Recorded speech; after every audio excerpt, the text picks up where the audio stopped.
இயேசு கிறிஸ்துவின் இடைநேற்று நாமத்தில் அன்பினால் வாழ்த்துக்கள். லைஃப்ல வெற்றி பெறணும்னு ஆசைப்படுறீங்களா? நான் பண்றதெல்லாம் சக்சஸா மாறணும்னு நினைக்கிறீங்களா? அதுக்கான சீக்ரெட் தான் இன்னைக்கு ரிவீல் பண்ண போறேன். நான் ப்ரே பண்ணிடலாமா? ஸ்தோத்தரிக்கிறோம் ஆண்டவரே, துதிக்கிறோம் அப்பா, மகிமைப்படுத்துகிறோம். இந்த நல்ல நேரத்திற்காக நன்றி. எங்கள் வாழ்க்கை வெற்றி உள்ள வாழ்க்கையா வாழ வேண்டும் என்று எங்களுக்காக எல்லாவற்றையும் செய்ய ரெடியா இருக்கிற நல்ல தகப்பனே உமக்கு நன்றி.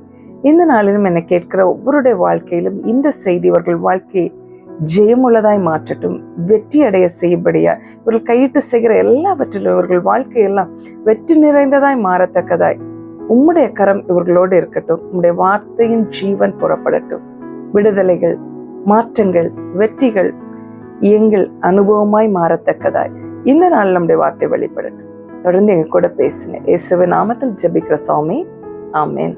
கலாத்தியர் 6வது அதிகாரம் 9வது வசனம் சொல்லுகிறது, நன்மை செய்வதில் சோர்ந்து போகாமல் இருப்போமாக, நாம் தளர்ந்து போகாதிருந்தால் ஏற்ற காலத்திலே அறுப்போம்.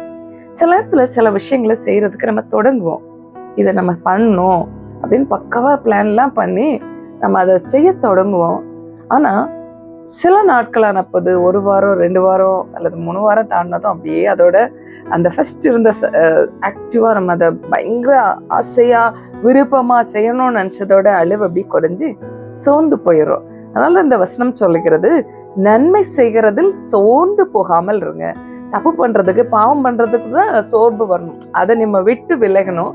ஆனா நன்மை, ஒரு நல்ல விஷயம், என் லைஃபுக்காக இந்த நல்லதை நான் பண்ண போறேன், இந்த கோர்ஸை நான் பண்ணணும், ஏதோ ஒரு பிளான் இருக்கும்ல, நிறைய நல்ல நல்ல திட்டங்களை நம்ம உருவாக்குவோம்.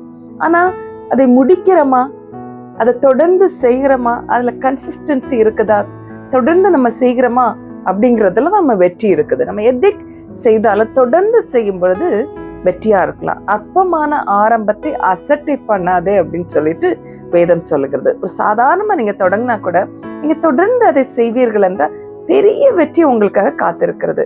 சில நேரத்துல வெற்றிக்கும் அந்த சில நம்ம பண்ணி பண்ணி ரொம்ப பெருசா ஒண்ணுமே ரிசல்ட் வரலையே அப்படின்னு நினைச்சிட்டு இருப்போம்.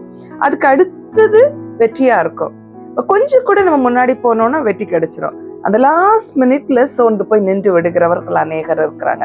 அந்த வசனத்தினுடைய பின்பகுதி சொல்லுகிறது, நாம் தளர்ந்து போகாதிருந்தால் ஏற்ற காலத்தில் அறுப்போம், அதோட ரிவார்டு நமக்கு கிடைக்கும். தொடர்ந்து செய்யணும்.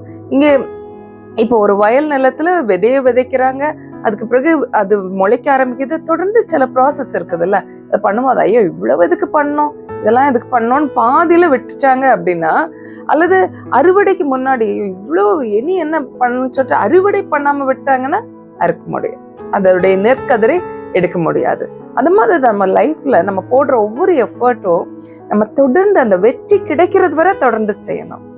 அதை செய்யாம நம்ம இடையில விட்டுறக்கூடாது. கர்த்தர் அநேக நேரத்துல சில காரியங்களை நம்மளை செய்யும்படியா உணர்த்துறத நம்ம ஃபீல் பண்ணுவோம். இதை நம்ம செய்யணும், சர்ச்சில் நம்ம இதை செய்யணும், நம்ம ஃபேமிலி லைஃப்ல இதை செய்யணும், அல்லது இந்த இடத்துல இதை செய்யணும், ஏதோ ஒன்று ஆண்டவர் சொல்றத செய்யறதுக்கு நம்ம செய்யலாம்னு நினைச்சு சில நேரம் செய்யறோம். அப்படி ஒரு எந்தூர்ல எல்லாம் பயங்கரமா தொடங்கிட்டு பாதியிலே விட்டுட்டு, அப்ப ஏன்னா நம்ம ஒரு நல்ல விஷயம் செய்ய தொடங்கும் பொழுது எதிர்ப்புகள் வருவது சாதாரணம். எதிர்ப்பு வருதுனால நீங்க சரியான பாதையில போறீங்க அப்படின்னு அர்த்தம். நம்ம தமிழ்ல அழகான ஒரு பழமொழி உண்டு இல்ல, நல்ல பழுத்த மரத்துக்கு நேரா தான் கல்லறிவாங்க, பழமே இல்ல காயே இல்லைன்னா அங்க எதுக்கு கல்லெறியணும்ல. அப்ப கல்லெறியறாங்களோ, ஐயோ எனக்கு இப்படி ஒரு பிரச்சனை வந்துருச்சு அதனால நான் இனி இதுக்கு மேல இதை செய்யவே மாட்டேன்னு நிறுத்துறது ஒரு கர்த்தருடைய பிள்ளைக்கு அழகு இல்லை அப்படின்னு தான் பைபிள் சொல்லுது. நம்ம தொடர்ந்து செய்ய வேண்டும். யார் என்ன பேசினா என்ன, கர்த்தர் என்ன செய்ய சொல்லி இருக்கிறாரு, இதை நான் தொடர்ந்து செய்வேன்.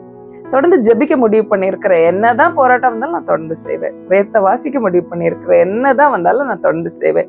உபவாசிக்க நான் முடிவு பண்ணியிருக்கிறேன், அந்த ஃபாஸ்டிங்கை நான் தொடர்ந்து பண்ணுவேன். எதை இன்னைக்கு நீங்க தொடங்கி பாதியில விட்டுருக்கிறீங்க, அதை தொடர்ந்து செய்யும்படியா கர்த்தர் அழைக்கிறார். தொடர்ந்து செய்யும் பொழுது உங்களுக்கு நிச்சயம் வெற்றி உண்டு.